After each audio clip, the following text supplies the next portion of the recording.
கூட வாங்கிக்கிறேங்க. 35 ரூபா தான் உங்களுக்கு செட்டில் பண்ணி கொடுக்கணும். 150 ரூபா எவ்வளோ கிடைக்கும்? 80 ரூபா. என்ன வீடியோ எடுத்துட்டு இருக்கிறேன்?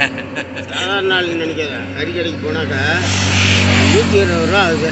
120 ரூபாய்க்குமே கறி கட்டிவிடு.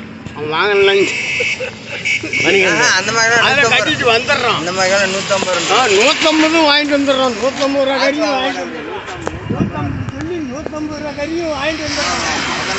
அதெல்லாம் திறமையான அந்த பவுடர் கொடுத்தா கறியை எப்படியோ பொரியல் இருக்குது. எப்படியோ பொரியல் இருக்குது.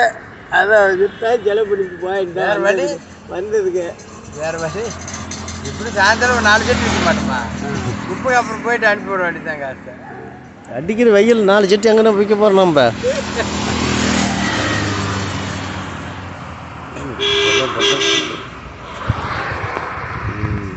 இன்னுமே வழி இல்லைன்னா உன்னை தூக்கிட்டு போய் எதையாவது போட்டு அதிரவங்க கூட உடையார்புரத்துலேயே ஃபோன் பண்ணவங்கள 13 செட்டு போட்டு அப்படியாங்க டிரைவரு.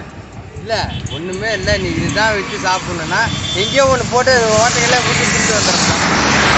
அலைஞ்சு கிழிஞ்சா பசிக்கு. ஆனால் இப்போ சாப்பிட்றேன் நான் மீதி காசு கொடுண்ணா போனா இருந்தாண்ணா அப்படின்னு சொல்லிவிட்டு வச்சுட்டு வர்றோம். அவனுக்கு சரி சும்மா சாப்பிட்றான் மீதி பண்ணி கொடுத்தா போதுன்னு அவன் வாங்கிக்கிறான். அதனால் பசிக்க அவன் தள்ளனாலும் சரி இதை கொடுத்துட்டு வளர்த்தியாவது நப்புவியா நம்ப மாட்டியா? அதான் சொல்கிறேன். ஆனால் காய்ச்சே கொடுக்கலனாலும் சரி இதை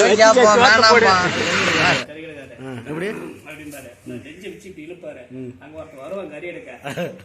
நான் தலைவரே அண்ணா எங்க ஈபிக்காரன் அவன் செத்து போயிட்டான், அவன் குடும்பம் நாசமா போச்சு அப்படிம்பாரு. வந்து அவன் என்ன பணி எடுத்துட்டானுங்க. பையன் அப்பனும் பையனா அவனுக்கு செத்தே போயிடுவானுங்க அவனுங்க.